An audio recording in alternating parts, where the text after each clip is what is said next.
Hey everybody, good evening and welcome to a new start. How are you all doing tonight? For those of you who are joining me live and who don't know where I am in Western Australia. Please let us know down there on the comment tabs where you are joining us from. Hey Delphin, how are you doing? Thank you for joining me tonight. And I know I've got a few people that are coming on because Andrew Causey, you will be joining me, I'm sure. Tonight is your topic. You asked for diabetes and I hope to see you here shortly. So I hope you all had a wonderful day and I hope you are all doing good. Hi Belinda, how are you? Good to see you. So I'm just welcoming everybody. Good evening, Stephen. Hi, how are you doing? And thank you so much for joining me here tonight in Western Australia. And can you all start to comment and share where you are logging in from? It's always lovely to see everybody joining in from around the world. And let me know how you're doing and how's the weather. And hey, Andrew, good to see you. Tonight is your topic and I'm so happy that you've made it because you asked me to talk about diabetes. And here we are. Did you have a good Eid and how did everything go? We missed you on a new start. We missed your interactions and we missed chatting to you. Hey, Stephen, how are you going? Everybody, can you let me know if you can hear me? Nice to see you too, Belinda. Thank you for joining in. Always good to see your beautiful face on here. And everybody, I'm welcoming you. I've missed you all. I have been so busy, but I am so happy to be back and I'm looking forward to talking to you all it should be every Wednesday night, but thank you, Stephen, you can hear me. I'm going to probably stick to Thursday night because I'm talking on so many platforms on different nights. But nevertheless, here I am tonight and I'm just excited to be back. And we are warming up because we're going to have another 5-day training coming up. So as I'm seeing people sharing, emailing, writing to me and asking me about certain topics, I'm preparing for the next 5-day presentations I'll be doing and the next training. So lovely to have you all. So tonight, Andrew asked me if I could please talk on diabetes. So tonight is the topic on diabetes, and it is a very serious disease, and we all know that disease turns to disease. You are welcome, Belinda. You are welcome, Andrew. I am very happy to have you both here. So everybody, pop your answers, pop your questions. What is disease? Can anybody tell me what is disease? I know I've been sharing a lot with you all, and I know most of you should know the answer, but I'm asking you all, hey Nicolette, how are you? Good to see you. Joining me from Canada. Lovely. I'm just getting my seat comfy here. Can anybody tell me what is disease? I have no takers. Sorry guys, I'm just getting my back comfy here. Okay, nobody's letting me know. Yes, morning from Canada. Nicolette, lovely to see you. Hey Natty, how are you, sweetheart? Thank you for joining. Good to see you all. Okay guys, I'm just gonna roll. And you can pop your answers, your questions, and I'm just starting now. So what is disease? Disease is an effort of nature to free your system from conditions that result from a violation of the natural laws of health. Now, you're probably wondering what are the natural laws of health? But for those of you who did the first 5-day training with me, you may remember that those natural laws of life are nutrition, exercise, water, sunshine, temperance, air, rest, trust, and also I added attitude, if you can remember. That is why I've called this program A New Start, because a new start is actually giving you the acronym for the very important natural laws of health. I'll name them again. attitude, nutrition, exercise, water, sunshine, temperance, rest. And yes, Belinda, disease is starting off first, dis-ease in the body, and dis-ease then becomes disease. But that means the person who has got a disease has broken one or some of those natural laws of health. Your body is subject to wear and tear, but when disease strikes, the regular functions are temporarily, set aside, and your body then goes to work to regenerate itself, right? You've heard me say this before, but that's okay, because tonight's a new night and I really want to refresh your memory. So instead of using energy to digest your food or for muscular activity, your body then switches over to cleansing, repairing, and building. You know what? We are fearfully and wonderfully made, and marvelous are thy works. Now, that's a saying that comes from the Bible. For those of you who do read the Bible, it's found in Psalm 139:14. We are fearfully and wonderfully made.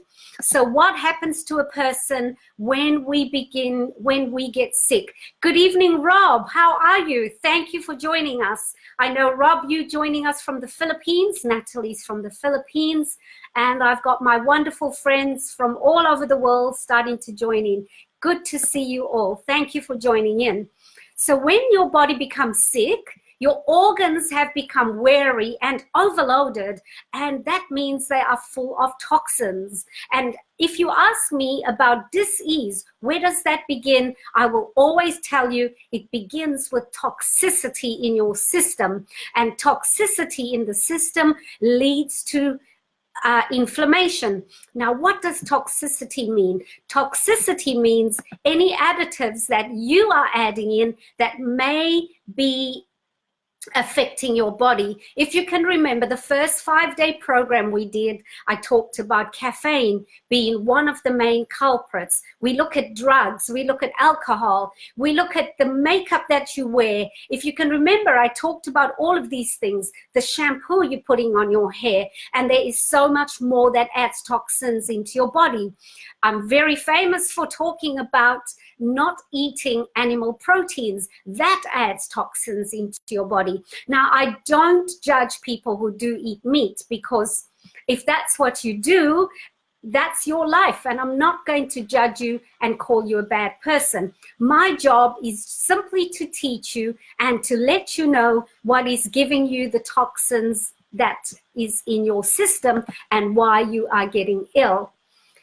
So when your body is loaded with toxins, we need to remove those toxins. We need to detox. We need to reset so that all our organs will start functioning properly again.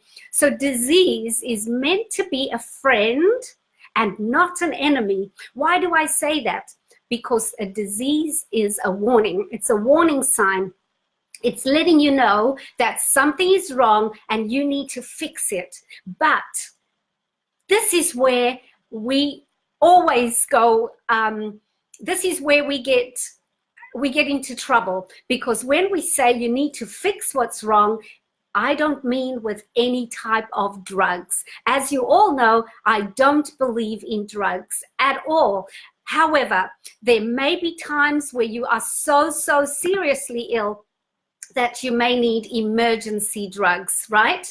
And that's something that has to happen occasionally. If you have a bad car accident, when you are in a coma. Now, I can take people out of comas even without drugs. But you know what? The pharmaceutical companies don't like us functional medicine practitioners. Why? Because we use everything natural that's literally cheap or even free, and they can't make money from it. Hence, they medicate. Now, I don't medicate, I educate. And that is why you are on this program, because you want to be educated. You want to learn all the natural ways how to, first of all, prevent disease, and then how to treat it if you happen to have it.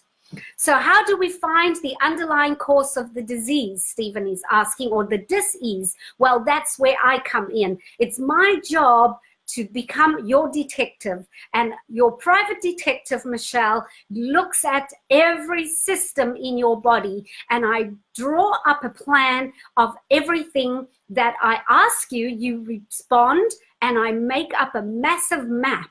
And with the map, I map out your body, and I go into every system and every detail: what you eat, what you drink, how long you sleep, do you have amalgams in your mouth, do you go to the toilet every day, how many times a day are you passing stools, how many times a day are you urinating, all of the above. And that's how I come to the conclusion of what the underlying cause is. And that is why I studied functional medicine, so I don't have to medicate anybody, I can educate you. And I've made a further decision to educate people online, and that's just what I'm doing, and I'm so glad you are here to learn. So let's keep going. Disease is a friend and not an enemy. But you know what we do? We entrust our bodies to physicians who have been taught to put chemicals, more poisons, more drugs, and more toxins into our system, rather than to just cleanse the system of impurities. The body gets well when we reset, detox, and cleanse the body. So, you know what happens is people medicate and they get more sick. Why does that happen? Because the body is taking in more toxins, more toxicity, much more overload, sick organs, sick body, sick mind, sick everything and everywhere. And unfortunately, you just don't heal. So I will tell you just what's happened when we have a sick body because of medication. So backtrack. The body has, as it were, shut down or reduced all extra functions so healing can take place. That is why we have disease. That's why I call it your friend, not your enemy, because what is happening here, I'll repeat myself, you have a disease that comes about, right? That means your body is shutting down or it is reducing all the extra functions so that healing can take place. You start to feel weak, you can't handle food, you feel perhaps nauseous, you want to sleep all the time, you don't want the light is too bright, you have all sorts of things going on. So you lay in your bed, you rest your mind and your body, and the healing starts to take place. But it needs help in order to succeed. So instead of putting poisonous drugs, as most doctors will introduce in the body, if you do just what I said, you're going to start healing. So immediately your body is aroused when a poisonous drug is introduced. And the body starts to say, okay, something's coming in. I need to stop the natural healing process. Why? Because now it has to focus on the poisons coming in, and it has to start to fight those poisons. So Andrew is asking, where do toxins come from? You probably didn't hear me in the beginning. Toxins come from a lot of the food you're eating. Are you eating fast foods? Are you eating burgers and chips? Chips, hot French fries, whatever you want to call them, they are so carcinogenic. It's almost like smoking 2, 3, 4 cigarettes when you have one little packet of chips or French fries. When you're washing your hair with shampoos that are loaded with toxins, the toxins enter into your kidneys through your running down your back into your kidneys. When you're having a hot tub full of bubble bath that is not natural, you are sitting in the toxins. When you eat ice cream and dairy and meat and sugar, all of these foods are creating toxins. When you drink caffeine, coffee, you are creating and receiving toxins. If you live in a place that is highly toxic, maybe in where there's lots of factories and lots of smoke, if you smoke, if you drink alcohol, if you take drugs, drugs is one of the biggest issues that we are facing with as far as toxicity is concerned, because most people take aspirins, dispirins, and Panadols and Panadines when they have pain. Now, if you learn the natural way, which is what I do, we do not ever touch medication. We get a headache, we simply do hot and cold tubs, and it helps. Within 20 minutes, your headache's gone. Now, wouldn't you rather do that and know you have less toxicity coming into your system? So did you get that, Andrew? Do you understand where the toxins come from? From a lot of different areas. If you have amalgams, black fillings, mercury fillings in your mouth, that's letting toxins into your system all day, every day. If you're drinking sodas, there's so much that you're doing yourself that's giving you the toxicity. If you eat pork meat, you are allowing worms to enter your system, creating more toxicity, from the worms, more acid, and etc., etc., etc. So true healing. So I'll just go back to where I was. What I was talking about was your body no longer continues the healing process, because as drugs are added in, it stops and it goes now to fight the poisons that are coming in from the medications. So everything is now changed. The sickness may apparently end, you think it's ended, or you may even get sicker some other way. So if you have a headache and you take a pill, the headache goes, but then next week you have stomach cramps. That is the toxicity from the headache pills that you just took. The next thing that happens is the doctor says you may need some surgery. You see, it always gets worse and worse and worse. But true healing actually did not take place from the medication. Additional poisons are now in your body, and we really should get them out, because your system is weakening over the years, and eventually your whole system just breaks down. These drugs can be very, very tenacious and are frequently lodged in the body to bring you grief at a later stage. So you may be fine, you may be fit, 20, 30 years old, but when you hit your mid-40s or your early 50s, that's when you are going to start feeling the consequences of taking drug medication.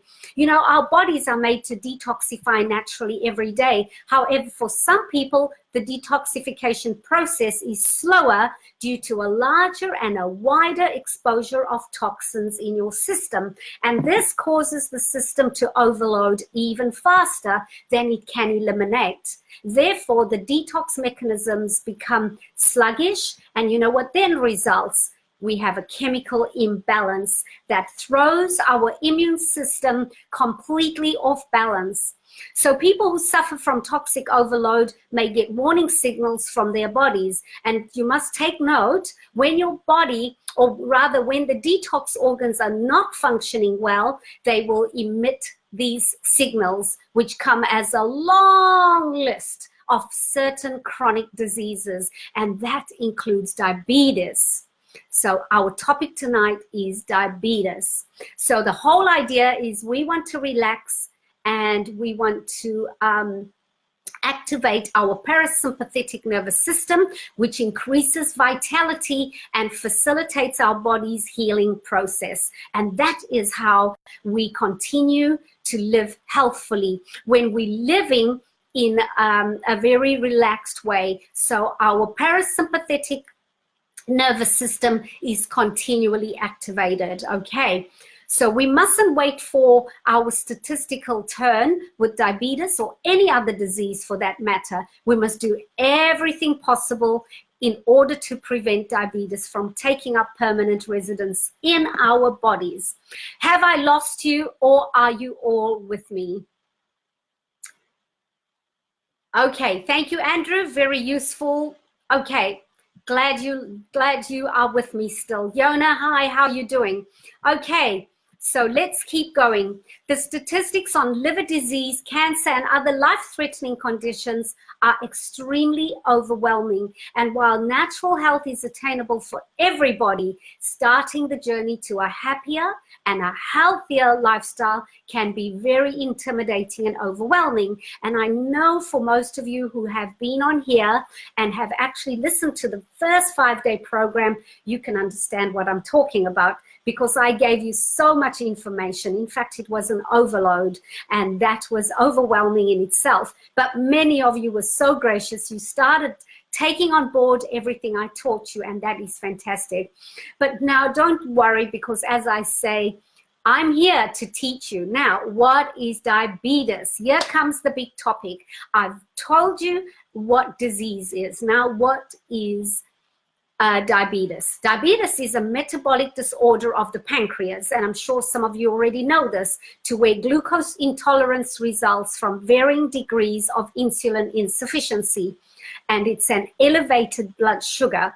So excess glucose in the blood is referred to as hypoglycemia, and I'm sure a lot of you already know this information, but nevertheless you are here listening to this information from me tonight. Glucose is usually found in the urine. When the level rises over 180 milligrams in the blood, then we really have to look at what's going on.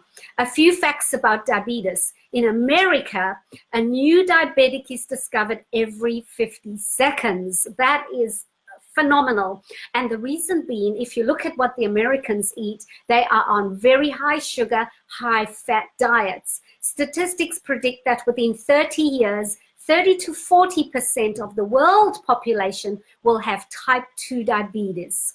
Wow, that is staggering. Did you get that? I hope you did, because those are staggering, staggering results. Good to see you still there, Belinda, Delphin, Andrew.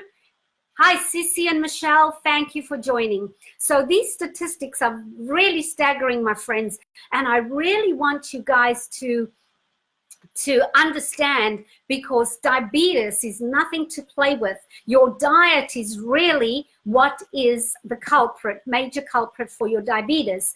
5.1% of the Australian population are diabetic. The fastest growing chronic illness in Australia, in fact, is diabetes. Hence, I'm talking to you all and hoping, my Australian friends, you are going to share with your mates. There are approximately 100,000 new diagnoses every single year in Australia. On average, one Australian is diagnosed with type 2 diabetes every 5 minutes. 80% of diabetics die from heart disease. Wow. Why heart disease? When you're telling me you have a problem with your insulin, your pancreas, glucose, why heart disease? Brothers and sisters, I mentioned to you already, my friends, that when you are taking medication, something else is happening in your body because you are adding toxins in. So don't be surprised with what I'm sharing with you. Studies show that those who get more than 9 hours of sleep a night triple their risk for diabetes, and those who get less than 6 double their risk. 7 to 8 hours of sleep is sufficient for most adults. Any more or any less, there's a risk for diabetes. Is that not incredible? I mean, I am blown away when I actually read, study, and see these statistics. CDC, which is the Center for Disease Control, they say the following regarding diabetes statistics. Diabetes is the 7th leading cause of death in the US and Australia. It affects 25.8 million people. That's 8.3% of the US population. Wow, that is staggering figures. Approximately 7 million have diabetes and don't even know it. 7 million people have diabetes and don't even know it. And you know, I can vouch for that, because when my husband and I traveled in the past and we were doing all the blood sugar tests, the BP tests, when we run clinics, we sometimes have 150 people lined up to come into the clinics. And as I have a group of people, my husband's usually one of them. They take the blood pressure, they take the sugar, they do all the stats, they weigh them before they get to seeing me. And I'm actually stunned. People come in and their blood sugar levels are way past 8. Our blood sugar levels should never ever pass 4, 5, and when you're reaching 7, 8, that is serious, even 12 some people. So the last time I did the 5-day program, I sent everybody to check their blood pressure and to check their pH levels, I believe, and your sugar. And when we do the next challenge, I'm going to ask you to do exactly the same thing. So let's continue on with what the CDC says about the statistics about diabetes. So you heard me say 7 million people, approximately 7 million people have diabetes and don't even know it. 26.9% of US residents aged 65 and older had diabetes in 2010. That is staggering. In 2011, over 1.9 million new cases were diagnosed and over 231,000 death certificates listed diabetes as the cause of death. Now, that's about the same as the entire population of the Sioux Falls in South Dakota being wiped out every single year. That is just phenomenal. The estimated cost of diabetes was over $174 billion in the US in 2011. In just 1 year, over 65,000 lower limb amputations were performed on people with diabetes. It is estimated that half of the diabetics in this country don't even realize they have diabetes. So Andrew, you chose a phenomenal discussion tonight, and it's probably going over the top of the head of most people. But you know what? This is something that people need to hear about. And I'm glad you asked me to talk on it, because the statistics, as you can hear, are phenomenal and people don't even know that they have it. So Stephen's saying amazing statistics. So may people with a high sugar from the SAD diet? Absolutely correct. Lots of people on the SAD diet, which is the standard American or standard Australian diet, the SAD, the SAD diet, is creating diabetes. You yourselves are giving your children diabetes. You're giving them sugar, chocolates, sweeties, lollipops, ice cream. You feeding them with loaded plates with more than 5 mixes on your plate. You're allowing them to eat in between meals, and you're giving them fast foods. You know, my friends, you are feeding your family diabetes. And I'm hoping you're going to understand by the time I get to the end of this lecture tonight how you can make the changes so you don't get diabetes if you haven't got it already. So we want to get to the root of the disease, don't we? So let's look at some of the risk factors for diabetes.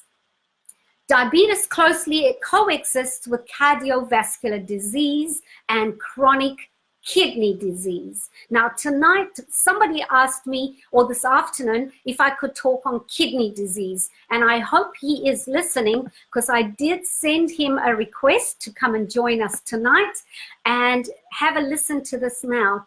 So diabetes closely coexists with cardiovascular disease and chronic kidney disease, with these 3 diseases accounting for around 1/4 of the entire disease burden in the whole of Australia.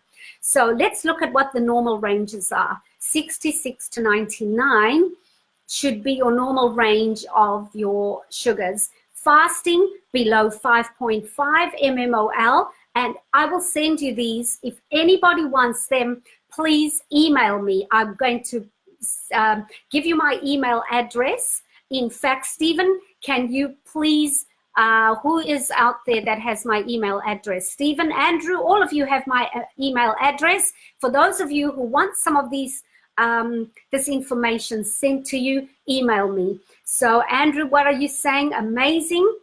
Yes, exactly. It is an amazing topic. Oh, no.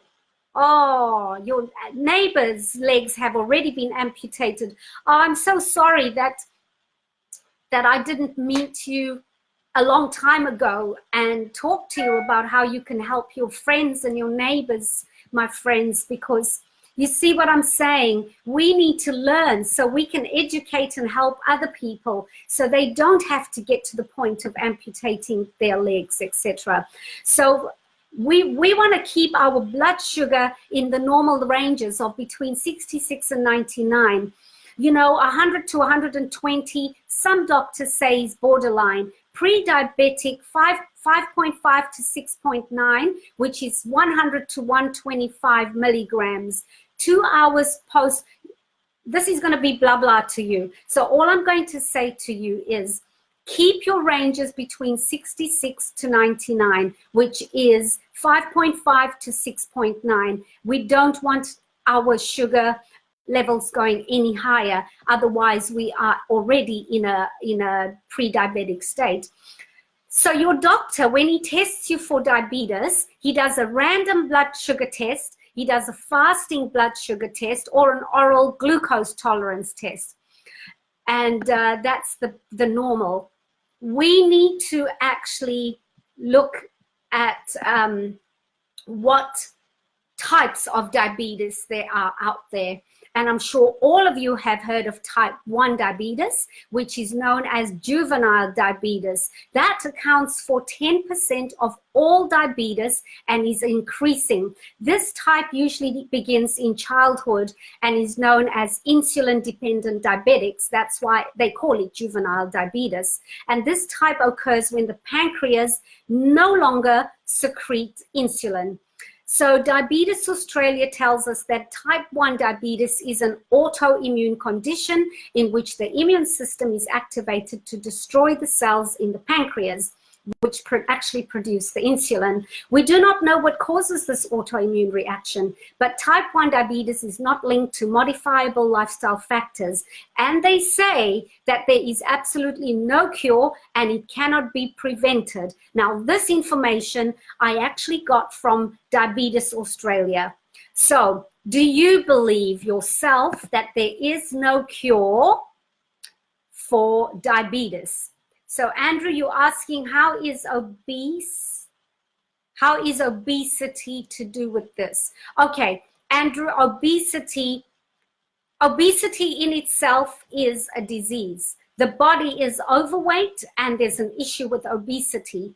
But yes, obesity you can have, or people who are obese can end up with diabetes, but it's not so much because they're obese, it's because of what they are putting into their system, if that makes any sense. But I'd like to hear from anybody.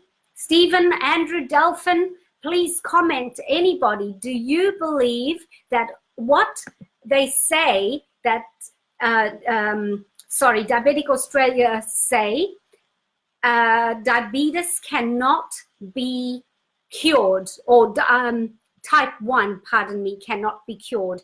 Do any of you say this is true? Let's see. I want to know what you guys think. Do you think it's true that type 1 diabetes cannot be cured? Let's see what you all say. And whilst you're putting your answers down, I'm going to continue on. Several studies have shown that infants fed with cow's milk, which is in the baby formula, show a greater tendency to type 1 diabetes. And that means they are insulin dependent. Remember, we called it juvenile diabetes.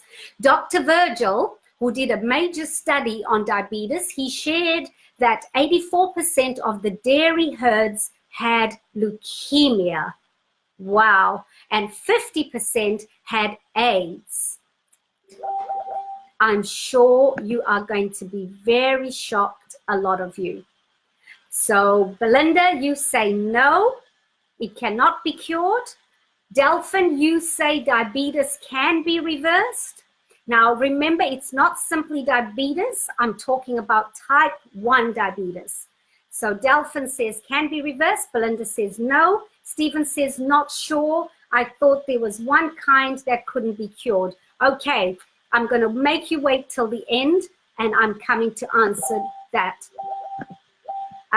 Okay, back to what I was talking about. Did you all hear that percentage? What Dr. Virgil reported?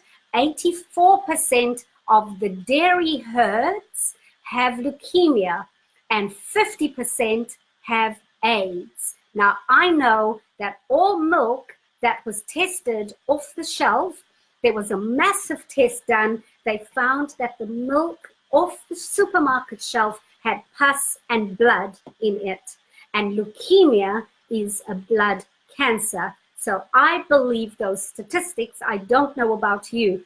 And as soon as I heard that, my friends, that was it. I stopped taking any dairy milk, and that was a long time ago. And you all know I've been vegan for some years now.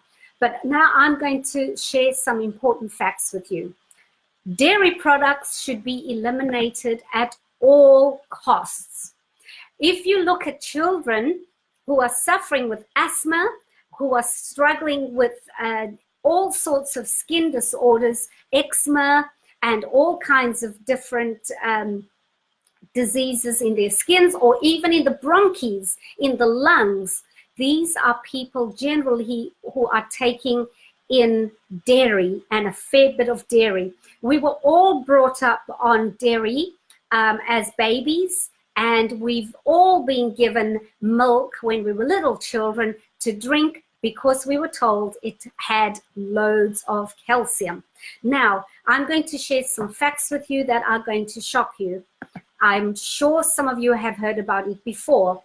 I would like for all of you to Google www, you don't have to Google, just put it in, www.notmilk. Stephen, can you please put this in the comment tab, please? www.notmilk.com. Actually, I'll try and do it for you now. www.notmilk.com.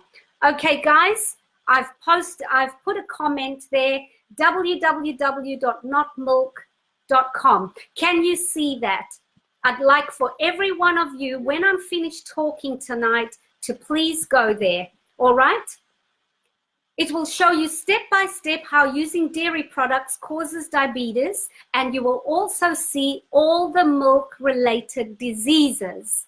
As I mentioned, diabetes closely coexists with cardiovascular disease and chronic kidney disease, with these three diseases accounting for around a quarter of the entire disease burden in Australia. Accordingly, diabetes shares a number of common risk factors with these other chronic diseases, including insufficient physical activity, poor diet, and failing to maintain a healthy abdominal weight. Now, if you remember in the beginning, I told you what is the cause for disease.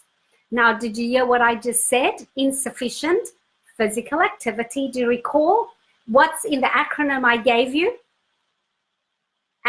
Attitude, nutrition, exercise, water, sunshine, temperance, air, rest. Insufficient physical activity, exercise, poor diet, nutrition, and failing to maintain a healthy abdominal weight, which comes down to diet and exercise. So here's what causes type 1 diabetes for the most part. And we are going to have a look at some of these. You're going to look at that yourself, I hope. So, Stephen, what did you say? Diabolical, devastating diabetes leading to dialysis. That is so right. And it's so sad because one of our friends who wouldn't make the changes in the diet and exercise to overcome it ended up on dialysis. That is so true. Anyway, I just want to continue on now with what causes type 1 diabetes. Sorry, I'm just going to check the time. Oh boy, 38 minutes. I usually talk for 45 minutes, as you know, so I'm going to scram through here. Every milk-producing species that God created does something so very special. What do they do? Every single milk-producing species. When a baby is born, technically speaking, a baby that's newborn has no immune system. Why not? Because the immune system comes from the mother when she breastfeeds. And that is the phenomenal thing that God created in every milk-producing species. It feeds, it breastfeeds, whether it's a dog, whether it's a cat, whether it's a goat, a cow, that we all feed our babies from the breast. And here is what happens, okay, when you feed your baby with breast milk, because the baby, technically speaking, has no immune system, okay? So when that little baby takes the milk from its mother, the milk goes down into the intestines and it starts to become absorbed. And then there is something so special that happens. It is reabsorbed into the intestines. And that something special is called antibodies. Antibodies. So that's already telling me that that's where the immune system is coming from. Okay? Do you get that, everybody? Is that clear? If it's not clear, let me know, and I certainly will be happy to repeat that. When they are reabsorbed, guess what they do? They become the defense mechanism in that baby's body, and that is where the immune system comes from, the mother's milk. And that's why we're told to breastfeed. Breastfeed your babies because it is so, so healthy for you. And sorry, everybody, I may have an urgent call. I'm just going to check. I'm just on a live stream. Is it urgent? Okay, thank you. Sorry. So sorry about that. I was just making sure it's not urgent because my daughter hasn't been too well, but it's not urgent, so I'll talk to her after. When they are reabsorbed, that's where the defense mechanism comes in. So every milk-producing species that was created by God, their milk does the same thing for their baby. So when the cow is breastfeeding the little baby calf, that calf starts to drink his mother's milk, and the antibodies are reabsorbed into the baby calf's intestines, and those antibodies in the calf look around, doom, doom, doom, anything foreign in the body. No, nothing foreign, because the cow's milk is coming from the mother cow. There's nothing foreign. Everything is fine. Did you hear what I just said? Nothing foreign is coming in because it's drinking milk from its mother. I hope you've just caught something profound right there. What is happening when a baby is drinking cow milk? Because it's not being fed breast milk, it's being fed cow milk. What is happening? Anything foreign to a baby cow that's drinking another animal's milk, anything foreign to that baby is going to be shot down by the immune system. So human beings are the smartest created species on the face of this earth, are they? One would have thought so. But why is it that cows will not drink milk from another animal?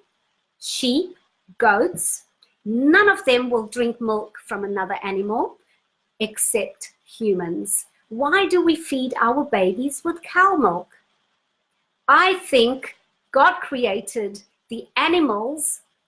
In fact, supposedly in a hierarchy, we were created higher, smarter, more intelligent.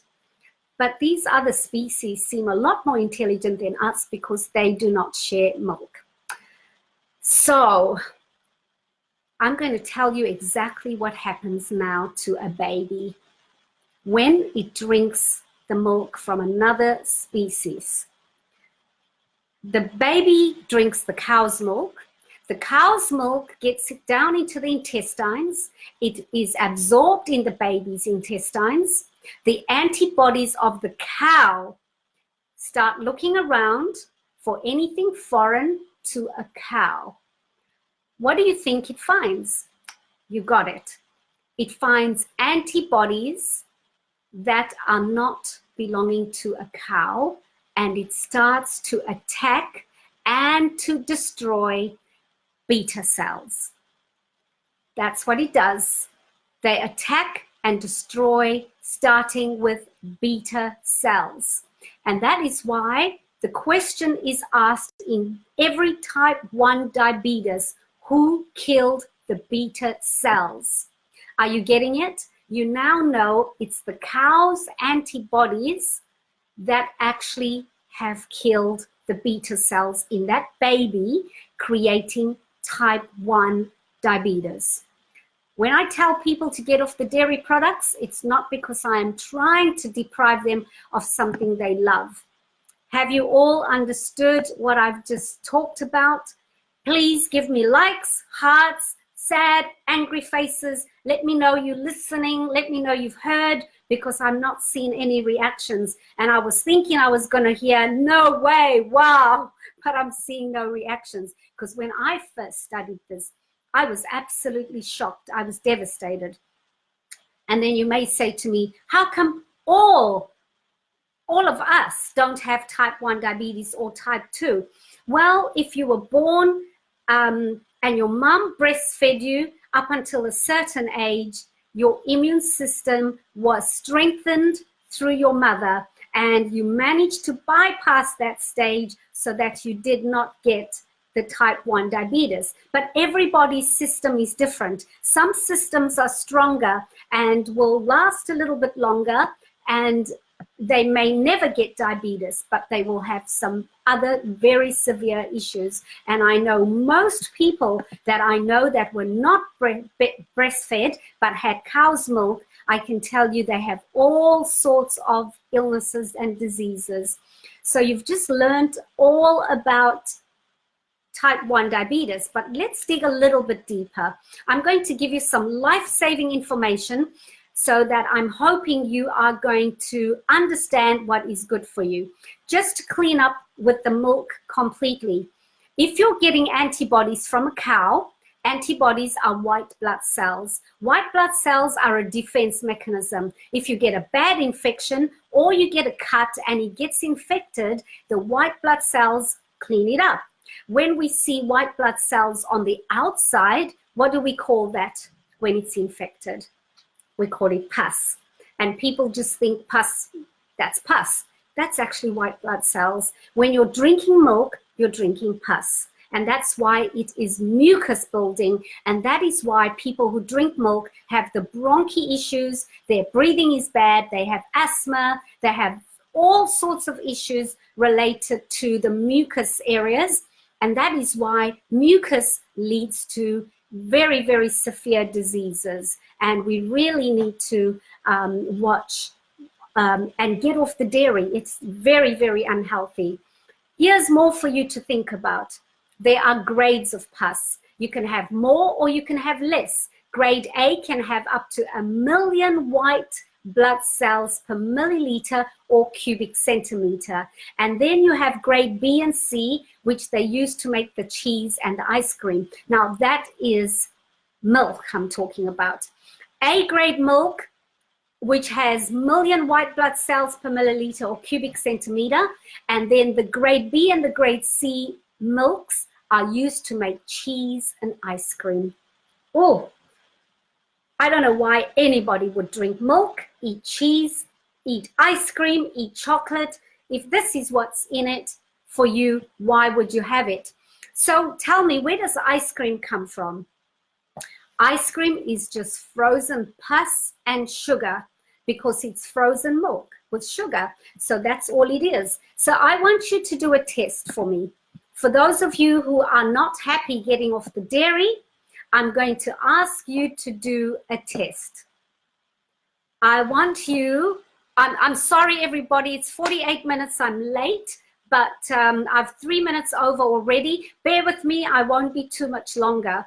I want you, for those of you who are still taking in dairy, I want you to have a glass of milk, and I want you to eat a chocolate, and I want you to tell me, and I want you to do that an hour before bed, and I want you to tell me, email me, send me a message, what did you feel through the night? And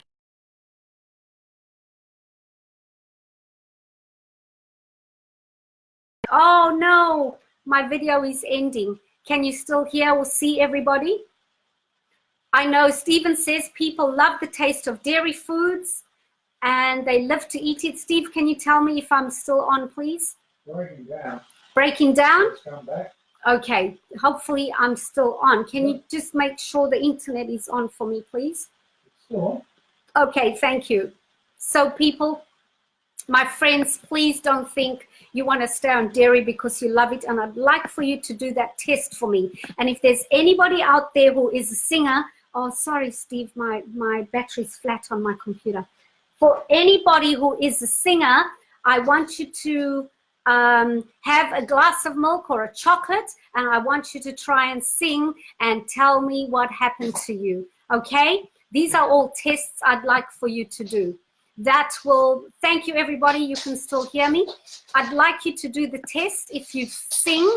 I know Delphin, your daughter sings. I want you to ask her if you're still taking dairy, to eat a chocolate or to drink a glass of milk. Wait 10-15 minutes and try to sing and tell me what happens, because I used to be a professional singer, and what happened one night, I ate a chocolate and I had to go on stage, and I couldn't understand why my throat was building with mucus and I couldn't hit my notes, and it was quite embarrassing, but I covered it up quite nicely. However, it was a very disconcerting experience. So substitutes for milk: rice milk, almond milk, cashew milk, walnut milk, sesame seed milk, etc., etc. Did you know your body is capable of making its own bacteria? Yes, it is. So all of you that are watching, send me an email if you want to get any more information on diabetes. Oh, my computer is not charging. Yeah, I have another charger there. So sorry everyone, I'm having a few issues here. My screen is black. If you can see me, that's great. Looks like it's breaking down, but anyway, we've come to the end of our video. For those of you who want more information, I have still a little bit more I needed to share. Please send me your emails, and I will certainly, it's charging now, thank you. And I will share with you.